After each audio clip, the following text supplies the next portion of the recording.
This show is sponsored by Sevi, answering all your commercial real estate needs. Sevi is the first commercial real estate company committed to the 4 C's: commercial real estate, community, content, and culture. Go visit Sevi at Sevi, SEVI, properties.com. Again, SeviProperties.com. Hello, everyone. Welcome to the DMV Business Show. I'm your host, Otto Sevilla. And today I have a very special guest for you. I have Patrick Sarge Avon. Sarge is the owner of Sarge Athletics. Welcome to the show. If people listening to this, the audience, if they're like, what's Sarge Athletics? Maybe they've driven by your facilities, maybe they haven't. If you can just give us a general, brief overview, what do you folks at Sarge Athletics do, please? A number of things. I'll go in probably the history in a little bit, but in essence, we help on the youth side. We help athletes get ready for sports. Kids sit most of the time today in classrooms and their iPhones and various computer devices. And so we help them get stronger so they're ultimately more confident, so they do better in sports. And as far as adults are concerned, I'd say half of our adults that come to us want to fit in a smaller pair of jeans. And the other half probably want to maybe do a Spartan race or do something, maybe ride a bike in a competitive way, or do some sort of fitness related, we'll call it sport. So half the adults are just general fitness, and the other half are, hey, I want to be competitive and playing my hockey league, and so on and so forth. And then that's our Frederick site. Our Bethany Beach site, which is where I am today, that audience is 50 plus. They need strength, balance. They're not as concerned about their waistlines. Certainly, I'm sure they want to make some changes there, but that's not their primary. Their primary is mobility, independence, strength, and we have some very athletic adults there as well. Now we have some people that have a hard time getting up and out off the couch. Speaking about the age group of 50 plus, what are some tactics or exercises they can use to improve their mobility and balance? We do actually a lot of the same programming we do for our high school and college athletes. However, so if you're a college athlete, you may have to jump, balance, hold. For the adult, you may just have to step to the side, hold on a little bit to a railing, lift one leg and hold. So there's a lot of similarities. They're just regressed because the adult doesn't need to jump high. They don't need to get to that ball. They don't need to score. They don't need to kick the ball really far or throw the ball or catch the ball. They need to just maintain good balance. And then we just continue to progress and challenge that client based on the results we see. So there are a lot of ways to do it, but there's actually a lot of similarities. You just have to mold the programming per individual. Interesting. Is there a reason in Bethany that you decided to go with the age group of 50 plus? Is it just a community, or that's all that's here? There's nobody else here. It's an interesting market. There are young families here, not as many. Most people, what I'm happening, especially during COVID, was they realized, hey, I got to work from home, and I've always wanted to have a beach house, or maybe I have, so I'm going to move to it and just work with them there. Or they'll realize that, hey, it's close to the DMV area and the taxes are really, really low here. I mean, if you go to a restaurant, you don't pay any taxes, and your income taxes are very, very low here. So therefore, they're going to save money. And then they have that. I'm going to say it's slow in the sense of it's dead. It's not. It is definitely a lower paced lifestyle, but it's also a very active lifestyle. I mean, I know this wasn't your original question, but I'll drive home at night at 9 o'clock at night with my wife from a restaurant, and there'll be 3 people riding their bicycles home.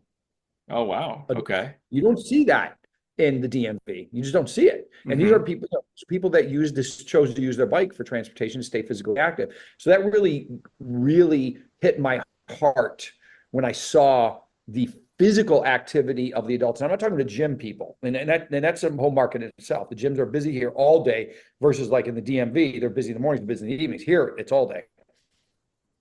So it's a population that wants to stay. Don't get me wrong, there's people here like they're vodka crushes too. That audience is here as well. And not saying my clients don't like that stuff, but for the most part, it's a population that wants to slow down the aging process, and that plays right to my mission. That's great. I can't wait to get into the business story, how it all started. But before that, just personally, are you originally from the DMV area? No, I was born and raised in upstate New York, so I'm used to the cold, hence I'm always in a t-shirt and shorts. It's just my nature. And I went in the Navy for 5 years. And when I was in the Navy, I was in the medical dental field and I did a lot of fitness stuff. But the time I was in the Navy itself wasn't like the Marines are in the Army is very physical force. There's a lot of soldiers. There's a lot of physical labor with the soldier. The Navy is a bit more cerebral. And so ships, have it's a floating warship, a floating city. So the Navy really wasn't that fit at the time I was in. So the chief of naval operations wasn't really pushing fitness as much, but I was. And so I just kind of gravitated to it. And then other people kind of latch onto what I was doing. So I ended up, running the ship's gym and that kind of stuff, or, being a part of it. I wasn't really doing it, but I just gravitated very naturally to that when not everybody else was. And so once I got out of the Navy, it just came natural that I would just start doing this, stay in this field because it came very easy to me and I enjoyed it. Sure. If I can But take anyway, you, so to answer your question, you did say where I was from. Sorry. I'm from upstate New York, got in the Navy, went around the world, saw the entire world, stationed both coasts, East Coast, West Coast, finished up in Bethesda at the Navy Hospital, which is now called Walter Reed, which is like where the presidents go to get their medical treatments, et cetera. And I liked the DMV area because I didn't want to stay in the military for a career, but I saw that it was very business. And the businessmen and businesswomen were no smarter per se, but we're having success. I thought if I can make it here, I can make it. And that's why I stayed. sure. Before the Navy, Sarge, growing up in upstate New York, were you into fitness, as a child? Were athletes or sports? What were you into growing up? In fairness, that's a good question. I actually don't get asked that question often. When I was a kid, I guess I came out of my mother muscular. It's just how my body type is. My brother's long limbed. My sisters have traditional, average figures. Mine was muscular, so I was shorter and stockier. It's just how I came out. As a matter of fact, when I was really young, I was about 10. My family wasn't into sports. I was, but nobody else in my family was. My father wasn't. My mother wasn't. My sisters, they weren't into sports. I had one of my closest friend named Marty. I would go to his house. Now they were all jocks. He had brothers that were 7 and 10 years older, and these guys were, just crazy athletic animals. I mean, they'd play anything. It did not matter. They were just really good athletes, and they would ask me to take my shirt off in front of their friends that would come over because they couldn't believe this 10-year-old kid had this physique. It's a gift, so it wasn't something I worked on. So I guess I started getting attention, because I had biceps and stuff as a little kid. And I kind of played off it because I needed a lot of attention, I guess. And so I kind of played off, and then I took to sports pretty well. I wasn't necessarily great at any of them. I was probably a pretty good sprinter, but it was a place for this abundance of energy to be channeled and have fun and get attention and do everything I want. So yeah, I played sports most of my life. Fitness wasn't a thing when I was a kid. It was sport. Mm-hmm. There wasn't like, hey, let's go to the gym. There weren't gyms. They were just, you're just playing sports and you're playing outside. So after high school in upstate New York, did you already know I'm going to go to the Navy? I'm going to enlist. Was there any family or relatives that you got exposed to it, or what were your thoughts then coming to graduation from high school? Bravo with your questions. Another question no one ever asks me. The story is very short and simple. I wasn't in necessarily a great relationship with my dad at the time, and I was living with him, and so he wanted me to take my life in a direction I had zero interest in going into. I didn't even understand, couldn't even fathom the concepts he was sharing with me. He was in the construction business and wanted me. Want nothing to do with construction. If I was on a construction site, the building would be wrecked and it would have fallen apart. So that was not my thing at all. My brother, he liked it, not me. So my friend came home from leave on the Navy, and he was a year older than me. Came home from leave, and he had joined the military, and we spent some time together. And he had done what I had eventually gone on to do in the medical field, and I was just so impressed that he had matured so quickly, had a few bucks in his pocket, and had grown up. So it was a quick way to hit the refresh button. Mm-hmm. But when you're refreshing, you got a really good result at the end. It was like he went in one door and came out the other door a different man. And I was enamored with that. I was like, wow, he really did that in the military. I had never thought about the Navy, didn't know anything about the Navy. I knew that I didn't want to go into something that was physical as a task. as a Hmm. work. I didn't want to go into the military and to be relied on physical labor because I already knew I could do that. I wanted to do something required my brain. I was a pretty compassionate person, I think. And so, and he was in the medical field. So I thought, wow, I could be around doctors and nurses and smarter people than me, and it would rub off. And so that's why I chose that. And so the first chance I could, I went right in the military and right in the Navy, excuse me. And that was my influence. It was my friend Evan. And he was doing the same thing you went. He said something with dental. Yeah, he was dental. He was medical. He was medical. I was dental medical. So we had slightly different jobs, but in the same. We were in this. We were basically under the same roof, but we had slightly different tasks. Okay. And then you were in the Navy for how long? 5 years. 5 years. Okay. And Yeah, I then did that's 5 years. A lot of fun. Did a lot of. I had a lot of unique opportunities for a number of reasons that came my way, but it was a lot of fun and a very good experience. A great way for a young man or woman to do exactly what I did: hit the refresh button, say, "I'm going to make some changes in my life. I need to go away to do this, get paid while I'm doing it, and have adventure." And I did. I mean, I literally got to see the entire world. that's great. I mean, and you come out with a great profession. That's how you ended up in the Bethesda, DC metro area.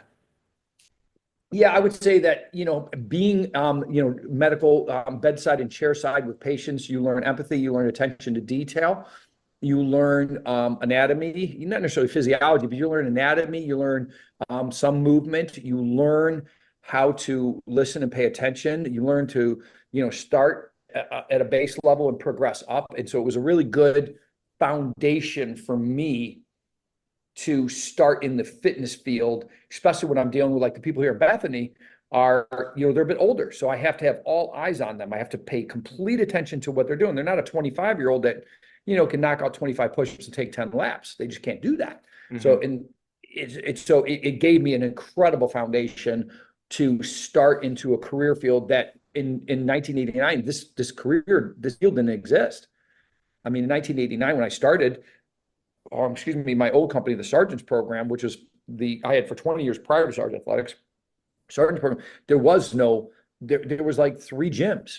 There was nothing. There wasn't Pilates. It was some yoga, but those were really meant for, people looking at it's just a very different field at that time. There weren't gyms, there's racquetball courts, gyms, and people that either biked or ran, and that was it. There Sarge, was nothing. when you landed here in Bethesda after the Navy, did you go right away into fitness and athletics, or did you decide to continue to pursue something in the medical or healthcare related field? No, it was when I landed here. I landed here because I was stationed here. So I did 2 years here. Hmm. So I was stationed here in the medical in the huge hospital in Bethesda, Maryland, which is now called Walter Reed, but at that time it was called the Bethesda Navy Hospital. It's right across the street from NIH. And my job was being in the dental field. So I was working with dentists in various other capacities. And then my commander noticed something a little different about me than some of the other people. I having come from a ship, I had to be very, what we call in the military, squared away, make really tight. My hair was really, really extra tight. I mean, I stood out in that way. My uniform was pressed really, really, it wasn't like I didn't look, I tried to stand out. And that was a simple way I knew I could. I was, fit and so on and so forth. So I stood out. And so my commander liked that. So he instantly put me on some details, some jobs that would be more forward. So you'd be in front of people. Like I was in President Reagan's inauguration. I was going to do some medical and dental work with Nancy and Ronald Reagan. That didn't pan out. But I had some unique opportunities. And so he kind of put me forward a little bit. So that gave me some cool stuff. So I did that for 2 years. And right when I got out, I had started selling life insurance because, I thought, wow, somebody told me you could sell life insurance. I didn't even know what life insurance was. Hmm. And I thought, wow, I can make some more money doing this, and I'm going to be, using my head again, around math and so on and so forth. I thought, wow, this is a good opportunity. I was 22 years old. I didn't know life insurance wasn't. Who was going to listen to me? But I sold a few policies, and I stumbled into a job doing selling financial services for a firm for about 3 years. At that same time, I worked part-time for a fitness company called the Sergeant's Program. And the Sergeant's Program at that time was only one location. It had 5 men that paid $50 a month, and they had a drill instructor type guy come out and lead them through classes. Well, my buddy was their last employee. And so he told me what he's doing. I'm like, wait a minute. You get to whoop on these civilian men and you get paid for it? And I didn't care about the 6 in the morning. I certainly didn't care about the outdoors because I'm from upstate New York. I didn't care. Yeah. And he says, yeah. And well, at the time, he got his girlfriend, who was at the time, his fiance, I think, got pregnant. So he had to move from the area back to New York City to start a family. He said, hey, do you want to start teaching this thing called the Sergeant's Program? I said, I don't know. Do you think the owners will let me? He goes, they'll let you. Trust me. So he put me in contact with the owners, a guy named Dr. Paul Davis and a guy named Grant Stockdale. And these are Grant is no longer with us, but Paul is still around and doing well. These guys had started this company called the Sergeant's Program, and it had about 5 locations on the Beltway. They didn't pay enough attention to it, and it kind of died down to one. And so it was. I said, "Hey, I'll take this thing over and teach the class." Well, after a bad winter storm, everybody said, "We're not coming back. We're done." Because it was outdoors in the parks. And we had one winter, I think winter of 87, I think we had like 3 feet of snow or some ridiculous amount of snow. Mm-hmm. So I called them back in the spring. I said, hey, you guys want to come back out? And one guy says, yeah, I'll come back out, but you got to do this business all yourself. You know, forget those other guys. He said, just go start it in the park. So I felt bad because I liked those guys. So I called them up and Paul Davis says to me, look, give me $500, you can buy the thing. So I sent him a check for $500. I bought the company Sergeant's Program, and all I got was a cool name, a brochure with the wrong phone number and address, some sweatshirts that had moth holes in them, but the concept and a really cool logo. So I started running these outdoor boot camp classes in the mornings, and they took off. And all of a sudden, one month, you know, I was part-time because I was still in financial services. Mm-hmm. I had 5 clients coming. Oh crap, I'm rich, man. I got 250 extra bucks a month, man. It's 1989. It's cool. Well, the next month, 5 more guys signed up. Now I got $500, and now I got, you know, and then by the time this started in the spring, by the time the fall came around, I had like 30 guys. So I was making more money in an hour a day than I was in my full-time career. Mm-hmm. And so I'm like, whoa. So I had some decisions to make. So I made some decisions. And then it started to scale, which I'm sure you're probably going to ask me about scaling. And then I had to go through that process, how to figure out how to scale. I had no business experience, none, zero. I came out of the Navy. And so anyway, that's kind of the long end of that story. How did you go? How did you grow so quickly there within the first couple months from 5 to then over 30? It grew actually fast. It even continued to grow. And so number one, it's good and bad. So those of you guys that are out there that are business owners, there's, you know, I had a low barrier of entry business, which is really good. That means it doesn't cost a lot of money to open. I can open multiples. It's really bad because you get competitors fast. So when you get competitors fast, you have to stay up front of that, and you have to create the brand name for it. So, you know, you have to build your brand name fast. And I mean, I didn't know these things. It kind of just came to me. So some of this business operational stuff came reasonably well to me for the most part. I mean, I'm not in a high-tech company. It's a pretty simple business model. So what happened was, the first thing is I had all these men coming out because the program was physical fitness for men, because women weren't exercising much because they didn't want to get muscles. And so I know times have changed, but that was 1989, folks. So don't send me any hate emails. And so the short end of it was, I had a bunch of women that wanted to join my program. I didn't know what to do. So I called up this guy, Dr. Paul Davis, who was the guy that sold me the company because he was a doctor in exercise physiology. And I said, hey, to Paul, I said, I don't do these. Women want to come out. What will they do? Now, mind you, in fairness, I came from the Navy. There was no women on my ship. So I didn't come from a world, you know, it just times were different then. Okay. Yeah. I've grown and learned. And so he says, you do the same thing, you blank, blank, blank, blank, blank, that you do the guys. I'm like, okay, I treat them the same as I do the guys. So I did. But I had another guy who wanted to be a coach for me, who is currently still a coach. He's got his master's in exercise physiology, and Billy Ramos, great guy, smart as a whip. And he became a coach for me. He was 19 years old, and he became a coach. So I was teaching my class in this park. He was at the lower end of the park doing the same thing for the ladies. And they would come out in the freezing cold weather and work out just like the rest of us. And then it just continued to scale and scale. And then the other part of this is, because it was really unique what we did, because I was this boot camp type guy, the media loved it. They ate it to pieces. I mean, the Washington Post probably featured 4 or 5 stories on the Sergeant Program. I mean, oh, wow. Some were covered, like for the Metro section, cover. Yeah. G. Gordon Liddy, radio station, the Grease Man at the time. I know I'm going back a bit. Don and Mike, what's his name? Jack Diamond. So these were all big names in the 80s, 70s, or the 90s.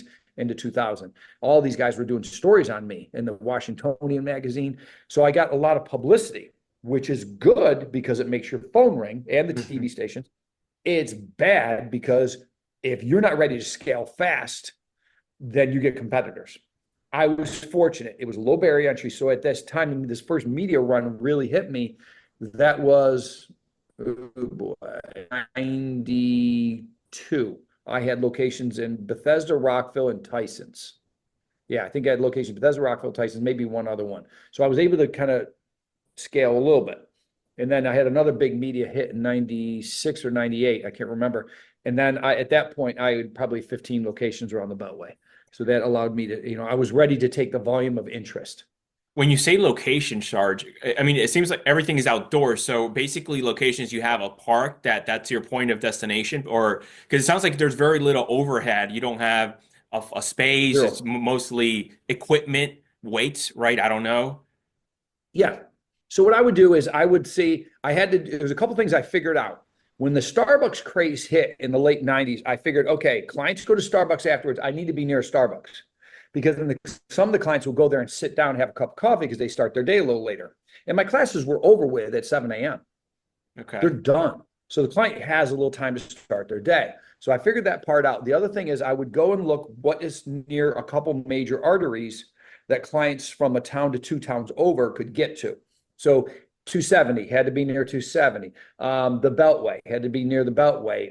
Route 50 in Virginia, 123 in Tysons. Those main arteries that in PG County, I had some too. So I had to be kind of close to them so I could draw people in that had to drive maybe two towns away with easy access.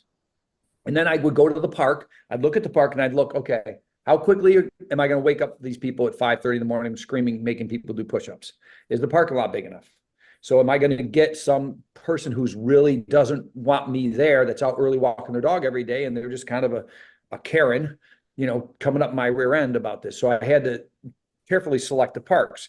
And then when I did, I would, put it out there in the marketplace, however we were advertising. We had locations in that area, and I'd get an instructor and be off to the races. The instructor side is a whole nother story. But yeah, that's how we did it. You were saying at first it was all about the brand. I'm curious, was the instructor, because it was called Sergeant, were they dressed up with military garb or uniform or anything like that, or yelling at you to do these drills, or no? There was really less yelling than the media portrayed. The media liked it because we were in a 3-page story in People magazine. So, we had a lot of media attention. That's just to name one example. But they really so when the media came out, I kind of had to ham up that side. It really was no humiliating. Yes, if you had an all guys class, we were mega smart asses, but clients would come right back at me. So it wasn't like, in the, I'm the Marine Corps and, I'm standing there at attention. It wasn't that. It was, I might call some guy some silly name and he would come right back at me with something else. So there was banter. As far as what my coaches wore, no, we'd issue them, a couple sweatshirts and, T-shirts with the logos. And the logo was definitely a very military looking logo. It's not this one I have on. This is kind of a special logo for our Bethany Beach site. Mm-hmm. So you were saying once you had the locations, you would do the advertising. Back then, what was your best form of advertising just to get the word out? Obviously word of mouth. We always had publicity coming constantly. So we had that. We could tell our clients, hey, we're opening this new site on Montrose Road in Rockville or Route 50 in Arlen, Fairfax or whatever. So we would announce to our clients that this location's coming, and we also wouldn't even talk about a location unless we were getting inquiries from that area. So if we were getting a fair amount of inquiries from that area, we'd say, okay, hey, we'll get back to you in 30 days because we think we're getting interest in that area. And if we kept getting it and tell your friends, we would open. And almost always we would open up, there'd be 8 to 10 people there, which made it profitable because I had no cost for the facility because I was in a park. And then I had to have an instructor ready to go. So that was my overhead, was paying the instructor. So you said that Sarge's program ran for about 20 years or so? Ran under 20 years under my name, and then I ended up selling it, and I think they kept it alive. The other owners kept it alive for probably 4 or 5 years. And then I believe another gentleman whose name is Tom, he's a good dude. He has a variation of it now with it's a different name, but he's still running. He's probably got about 4 or 5 locations. So it's definitely scaled to the level where I guess the owners are comfortable. So what made you transition from that program to what you're doing today? A number of reasons. I had a business partner. It wasn't necessarily a good fit. Our vision on how to grow and scale the business at a certain level were different. So it started to create some friction. And then at about that same time, I started to notice kids sitting on these electronic devices. At that time, they were Game Boys and Nintendos, or stealing at my very first iPhone while I'm driving so they can play on the phone. So I started to notice this trend. So there was less bicycles on the street, less kids climbing trees, less pickup, kickball, basketball, football, whatever the sport was. So the what was you and my bicycle, which was our independence and our freedom and our speed and our agility and our competitiveness on our bikes and our mechanical skills and our balance that we learned, kids get that now on a phone, and they don't get on bikes.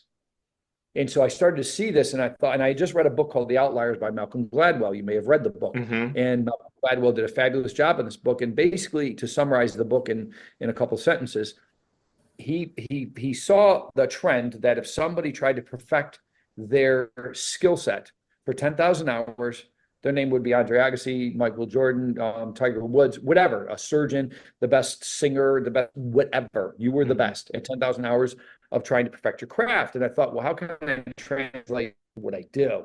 And I thought, well, wait, if I can get a kid, and I did the math, I can get a kid from 4th grade through 12th grade, I might get 2,000 or 3,000 hours, but in that 2,000 or 3,000 hours, they're going to get stronger, fitter, healthier, happier. They know how to take care of their body, and going to be on a positive trajectory. So that was the birth of Sarge Athletics. That's great. And Sarge Athletics was born what year? 2009, and our first, I think for maybe 2008. I think it was 2008 was the year of conception. 2009, because I remember seeing the inauguration. And so it was President Obama's inauguration. I watched it on TV during that same time because it was a very difficult emotionally time for me. I think it was 2009, we started operating classes outdoors in parks because that's all I knew. I didn't have a facility. And then I realized to train the high school kids, the bigger kids, and to have a real sustainable bit, because my original concept was to do speed agility in multiple parks and name it after each high school. So I'd have one in Gaithersburg High, named it Gaithersburg Athletics. I'd have one in Fairfax Athletics. And come to find out that idea was a good concept, but it didn't work. And I started noticing the bigger kids would only come out and when the weather was nice. So I knew I had to get a facility. And so when I got a facility, then they come out, but I never had rented anything before besides an office space. So I had to figure that whole model out. And how do I have an indoor site? What's it look like? How does the equipment flow? Do I need equipment? And so I had to go around and visit I was visiting actually CrossFits to see how they manage the flow of the business. And that's kind of how that all started. And that was 2000. We opened our doors in 2011. So I guess 2010 we were outdoors, and 2011 was we had our first physical building.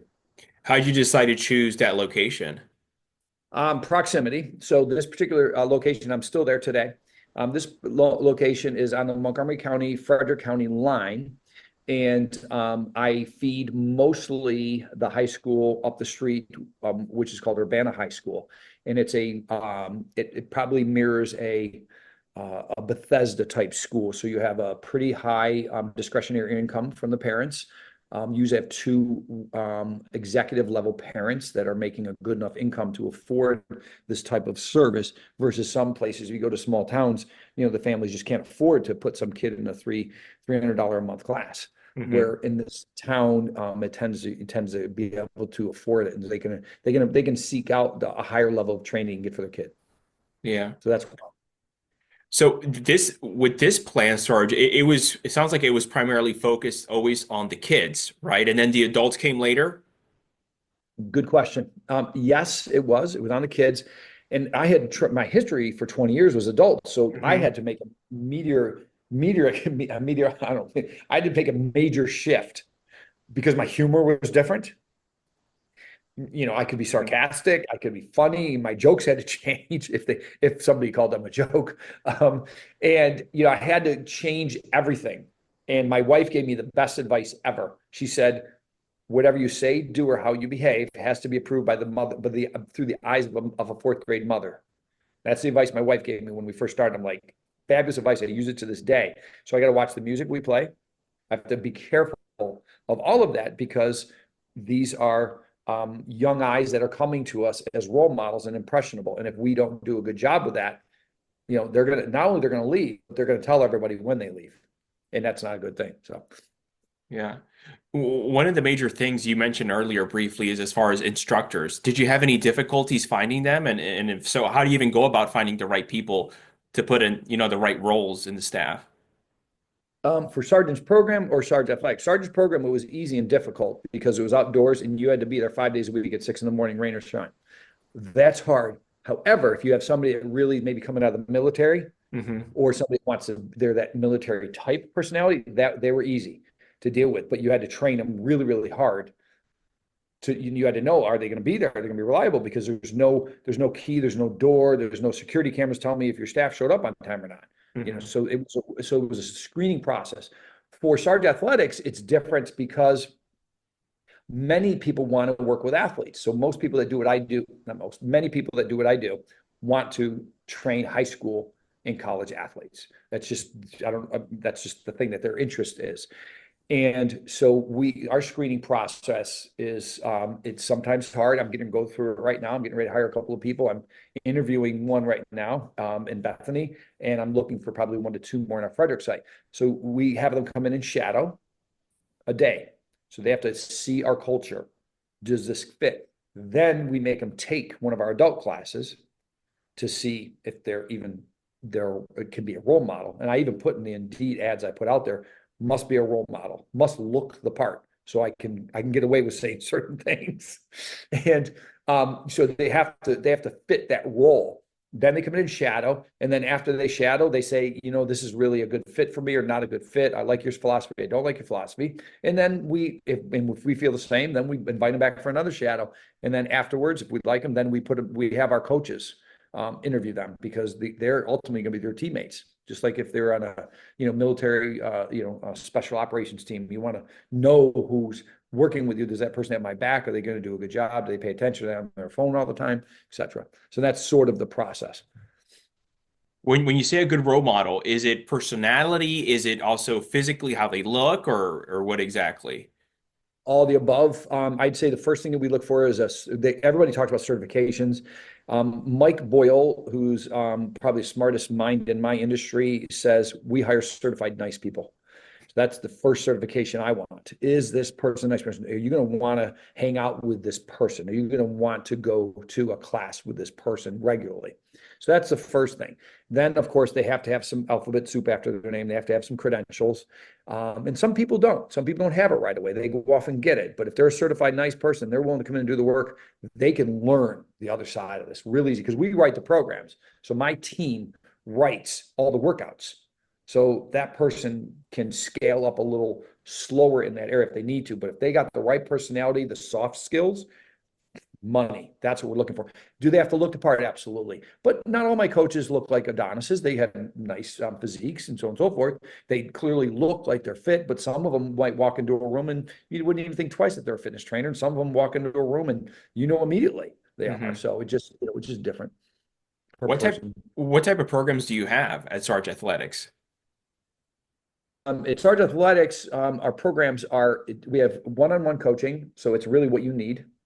And 1-on-4 coaching, which is you're getting a one-on-one coach, but well, not really one-on-one, but you're sharing that with 3 other people. So it's reduced cost personal training, basically. And then most of our classes are 1-on-8 or 1-on-10. So you're getting a structured program. For our youth, most of them are doing sports performance. So we're helping them get stronger and more powerful so they can play their sport. Even though some of them actually don't play a sport, most of them do. They're going through sports performance training. And for the adults, it's got a similar twist to it, but you get a 40-year-old woman doesn't need to jump up and jump high in a box anymore. I can get that same result with a low risk activity. And so, because our whole goal is low risk, high results. We're a CrossFit, which I like CrossFit, so I'm not bashing them. That's a high risk, high result program. Ours is Hmm. going to be really, really low risk. So we take a lot of the risks out of a program. And again, I'm not beating on CrossFit because I actually like it, and I sometimes work out in CrossFits, but the program definitely has a bit more of a higher risk factor than ours would. How did the Bethany Beach location come about? No, this is a question I'm asked often.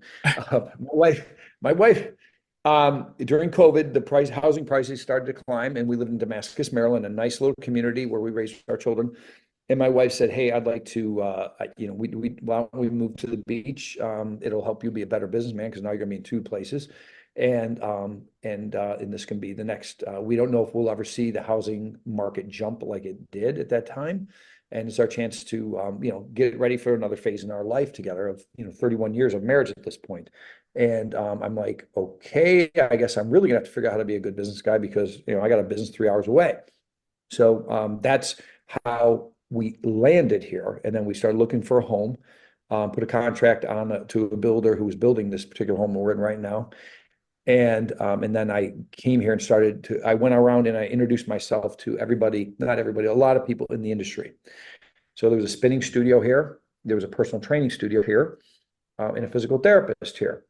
And I introduced myself to about 10 physical therapists and then the people I just mentioned.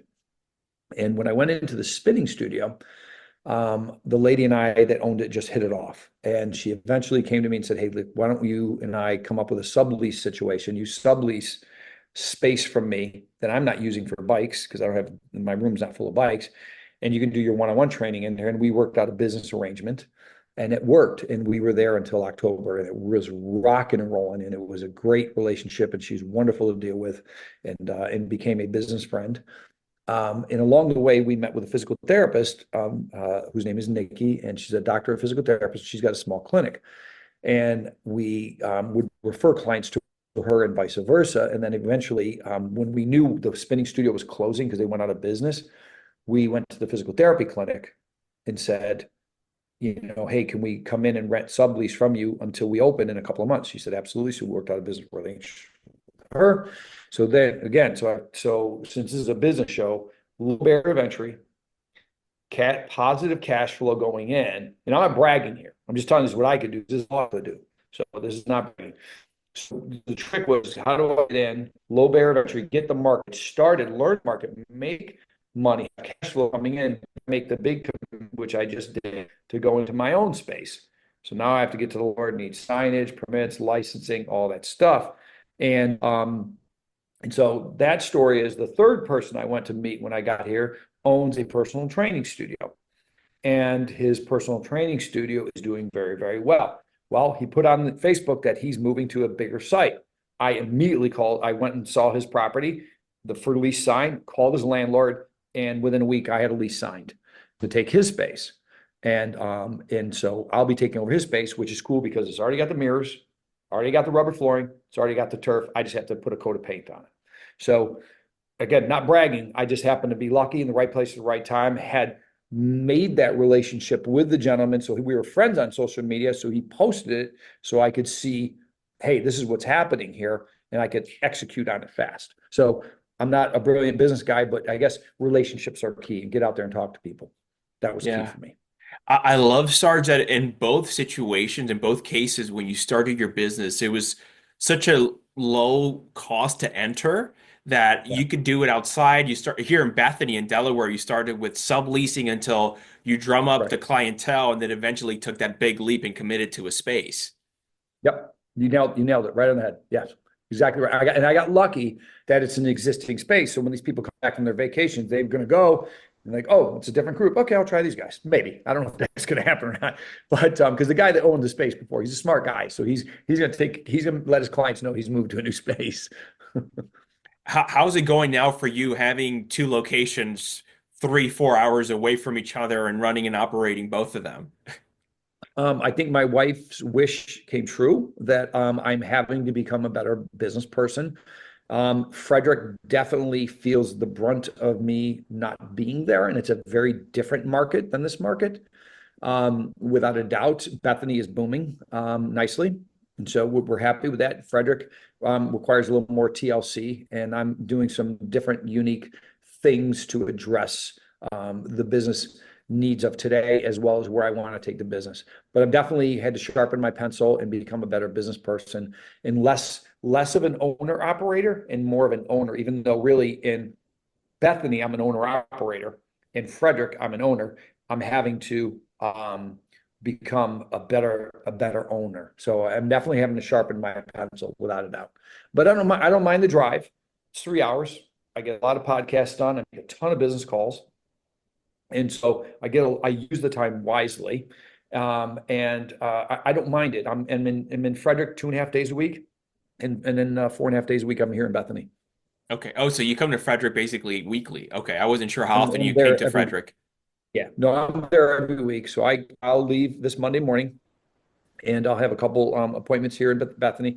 I'll leave Monday morning, shoot out to Frederick, and I'll get there by the time the afternoon shift starts, and I'll leave there late Wednesday morning. That's my classic routine. Obviously, this is we're recording right now during Christmas week, so that's not the case. But yes, that's my regular routine that I do, and I don't mind it. It's maybe one day I won't like it, but I don't know.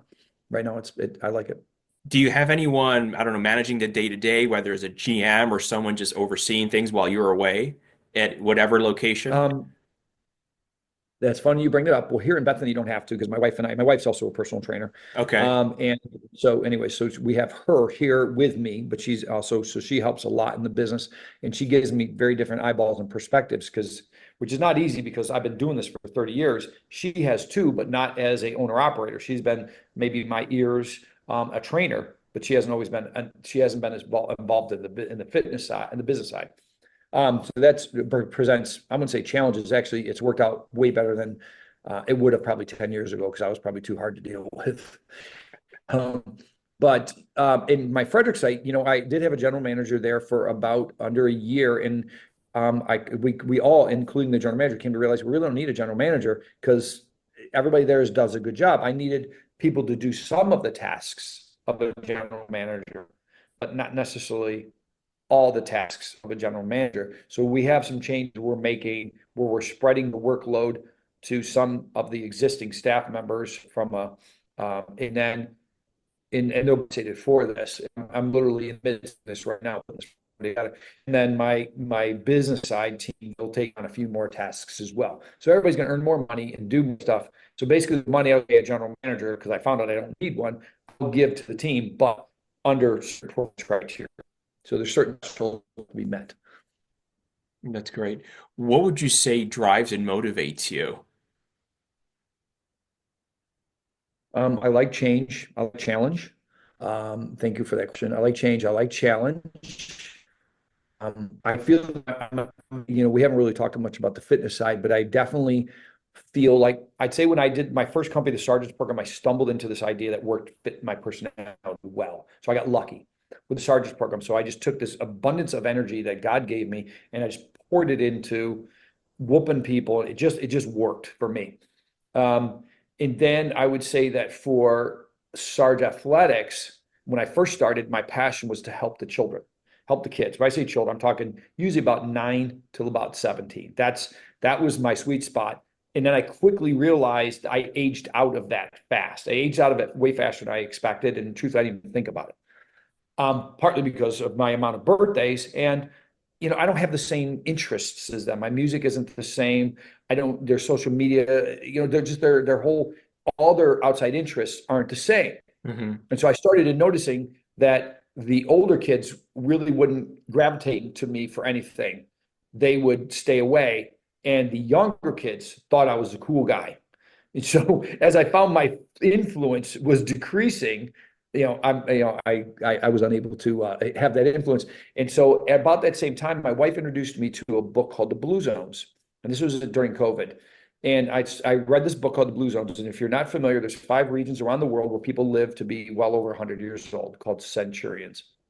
And this guy named Dan Buettner, I think his name is, just went with the help of National Geographic funding it and went and studied their lifestyles. And they found a couple of things in common with all these people. They ate mostly at home. They were physically active, not with exercise routines, but because they were in small villages and towns where they walked everywhere. And they didn't buy a blender to blend and mix things. They did it by hand. So there was physical labor, very much the way our ancestors moved and worked. And I was really intrigued by that. And I thought, well, wait a minute, maybe I can help Bethany Beach become more physically active and adopt some additional patterns in their lifestyles that fit my already existing lifestyle. But there's a model that exists outside of this crazy influencer. So there's other proof otherwise or elsewhere. So that's sort of what my general direction is. So my influence went from 25-year-olds to 35-year-olds in the boot camp to the kids, now to the people my age and older that want to live longer with vitality, because every single customer that comes in and sees me in Bethany wants better balance, wants more physical independence, and wants strength. Few of them ask about small waists. I think I opened up in some of my earlier talking about that. So I think I hit it right for what I want to do and where I feel my mission is for the next 15 years. That's great. So it's really focusing on Bethany then and just making it, why not making it a blue zone? You never know.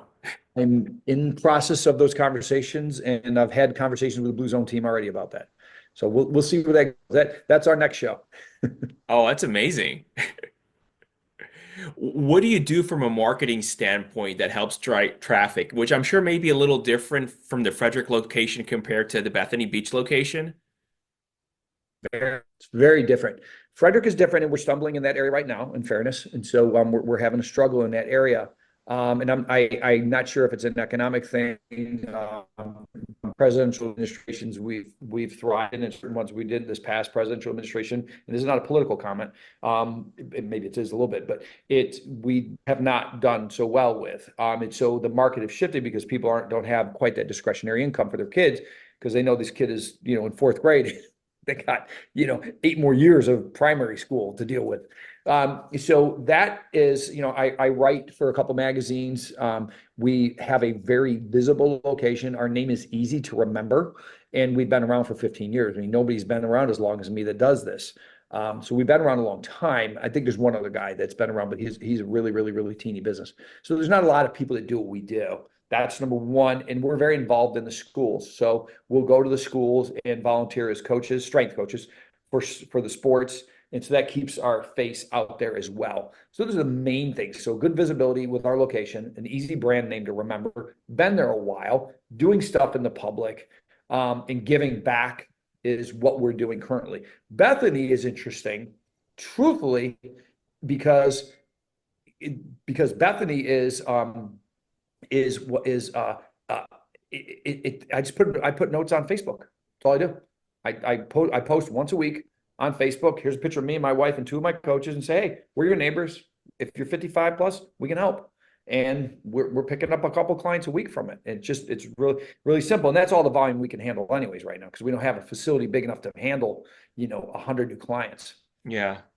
And you're posting on your Facebook page, or are you posting on some groups through Facebook? Yeah, there's group pages down here that we post on that Okay. I'm paying attention to. This is, in fairness, this is a very business friendly community.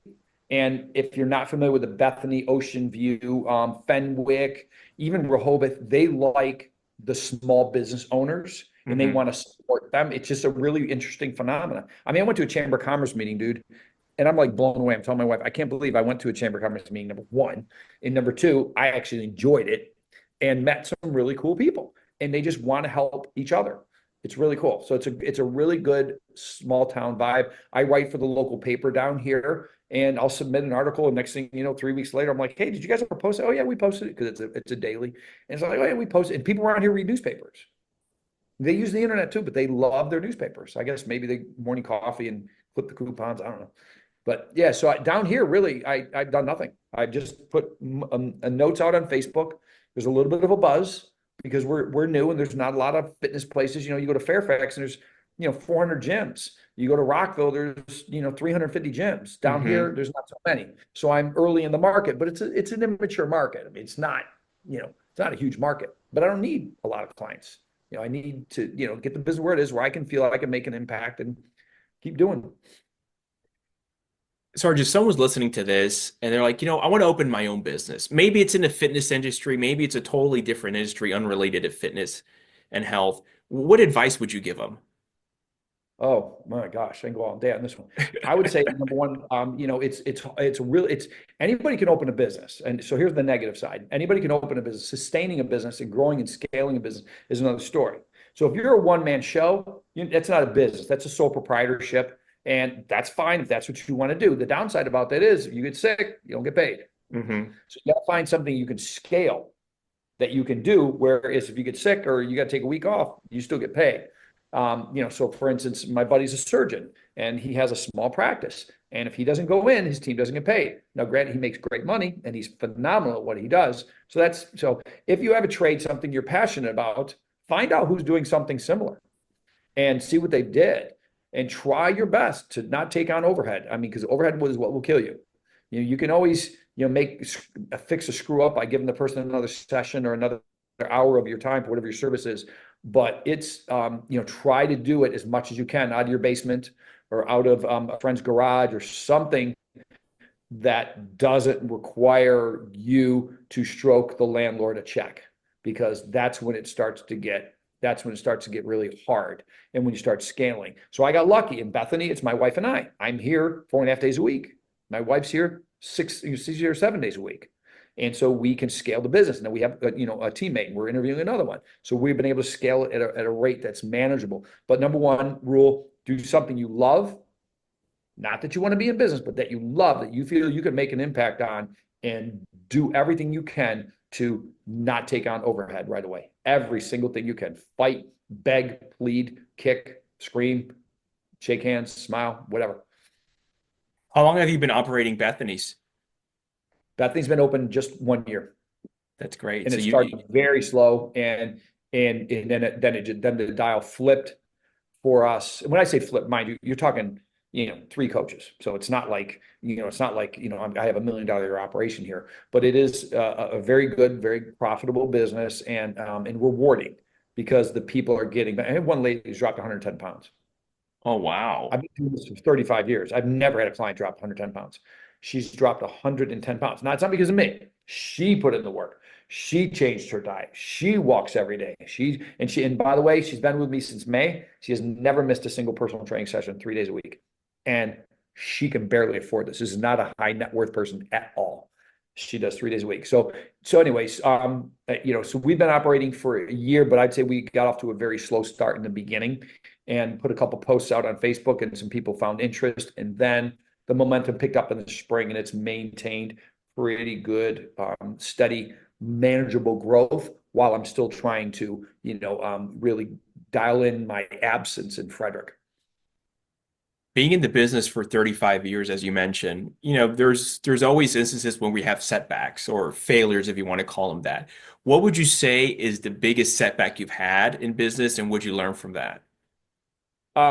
I'm not criticizing the gentleman that became my business partner, because I asked him. So I probably criticize myself, and he's a bad individual. So that's not where I'm going with this.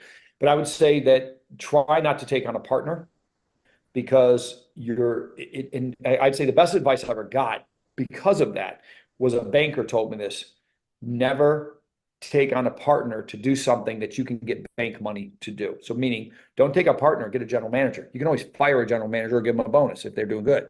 Mhm. But a partner, because also I did, by the way, was that exact same thing. I got a business partner to help me on the business end. And you know what we did? Went out and spent $80,000 a year on a general manager. I'm like, duh, I could have done that and not taken on a partner, because ultimately it was that the friction in the partnership and the lack of growth in harmony that caused the demise of our entity. So I would say, don't take on a partner to do something that you can hire somebody to do. And trust me, if you talk to a lot of other businessmen and women, they probably tell you the same. Unless you bring on a partner that is going to come in and they're going to add a lot of value. That value could be cash. That value could be skill. Like maybe I was ops and that business partner was biz, which was the case, but they were too busy to come in and operate the business side. So they hired a general manager, and that's the foolish mistake I made. That's That crazy. would be the two things. Keep your expenses down. Try not to bring on a partner to do something you can hire somebody to do later on. because it's a lot cheaper to, if you have to fire somebody, it's so much cheaper than getting rid of a business partner. Getting rid of a business partner is, in some cases, harder than divorcing.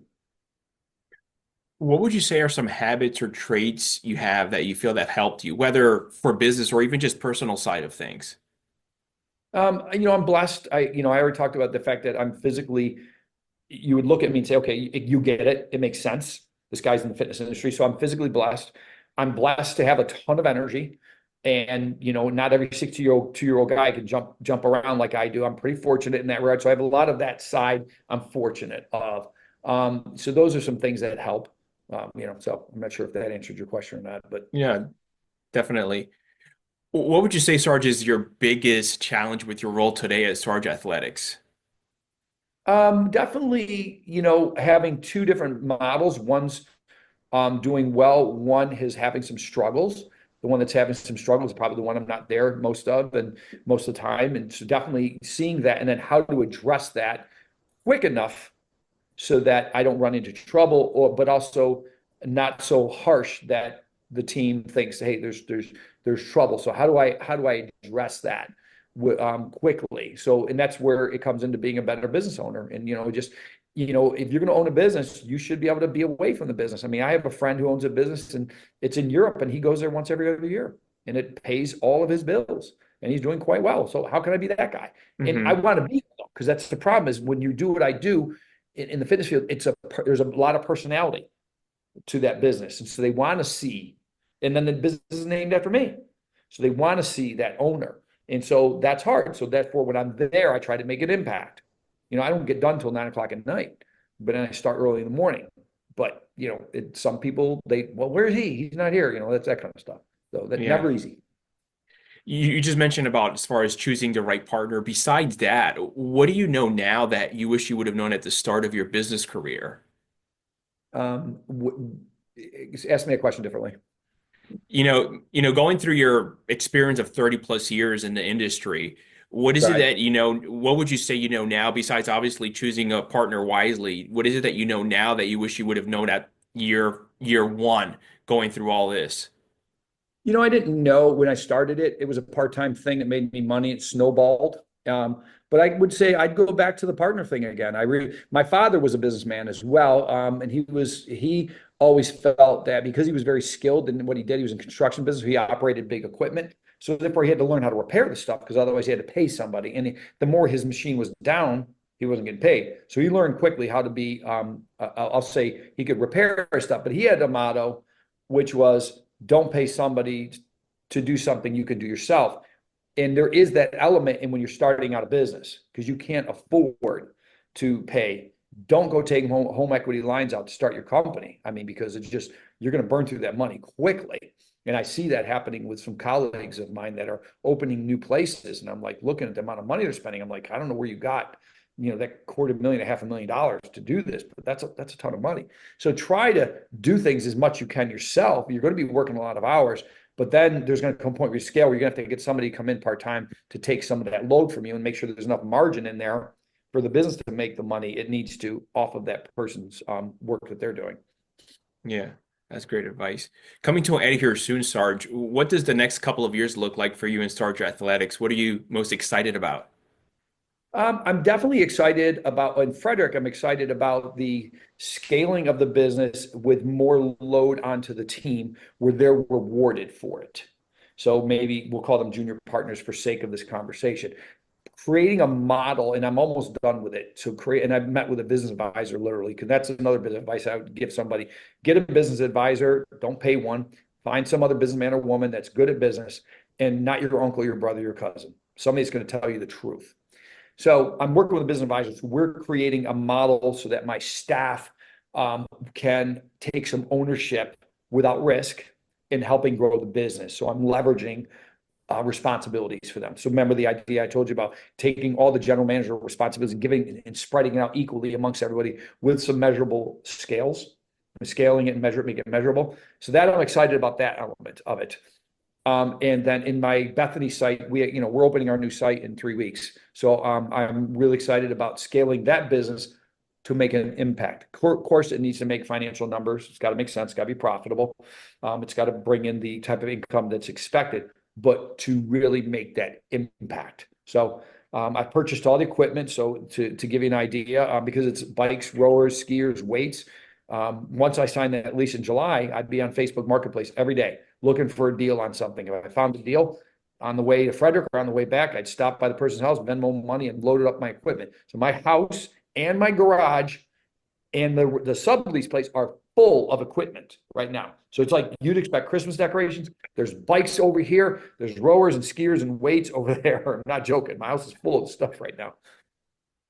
That's crazy. When you're not busy working, what do you like to do for fun in your free time? I'm a motorcycle junkie.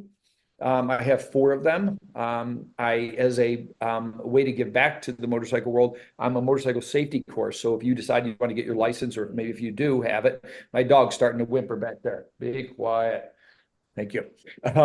The when I have free time, I'm on a motorcycle typically. Obviously, if I'm not with my wife or kids. But I'm a safety instructor for the state of Delaware. So if you came to Delaware and said, "Hey, I want to get my motorcycle license," that weekend course, you see people riding around the parking lot, I'm one of the instructors there. Oh. So I do that to give back because I've made a lot of dumb mistakes on a motorcycle that have been costly to both me and other people, both in whether it's in racing or it's on the street or whatever. And I don't want these people, I want them to at least be aware and how to maybe avoid some of those mistakes. That's why I do that. And I do that about 8 weekends a year. I go on motorcycle trips. I do a little bit of racing. I'm not very good at it because I started it late in life, but I do that as well. And then obviously I'm taking up kiteboarding, which I'm pretty excited about. I've always wanted to do it. So I'm in the very early stages of that right now. I'll take up kiteboarding. With the weather breaks, I hope to be skilled enough to be out on the water and doing the jumps and all that stuff. So anything physical I do. Is kiteboarding different from kite surfing, or is it the same thing? Yeah, so kite surfing. So you got the big snowboard type thing on your feet, and then you have the kite. So yeah, you're getting air and going up and down the water, traversing the shoreline and hitting the big waves and stuff like that. Yeah. So yeah, some people call windsurfing the one where you stand on a big surfboard. That's windsurfing. So Okay. kiteboarding and kite surfing is kind of the same thing.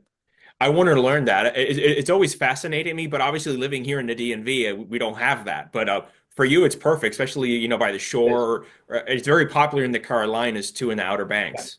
because the wind. Advice: Annapolis. Oh, really? Annapolis, Okay. east of Maui, is the store, and they have a lot of guidance out there. And if you get into it, you can buy stuff on Facebook really cheap. There's a lot of stuff out there, very inexpensive. But yeah, and they have trainer kites that you can use on the beach. That's what I do now. So I'm on a trainer kite, just learning the feel of how the kite works. So it's pretty cool. But yeah, Annapolis is easy, and that's not that far from you. And you've done it in Annapolis before? No, I haven't. I just know I'm learning the world.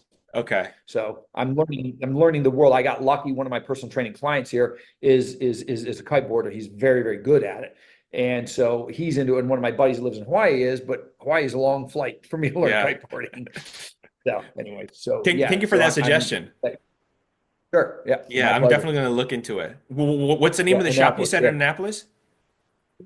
East of Maui. They're just really good at what they do. Okay. East of Maui. There's one in Annapolis and there's one here in Dewey Beach. So east Okay. of Maui. They're just good dudes, and you can get some lessons there. And there's some Facebook social media groups, and there get some lessons there as well. I have not done it. It's not that far from you, so you don't Yeah, have to come all the way. 3 hours. You can do it in an hour, that's and great. it's more manageable.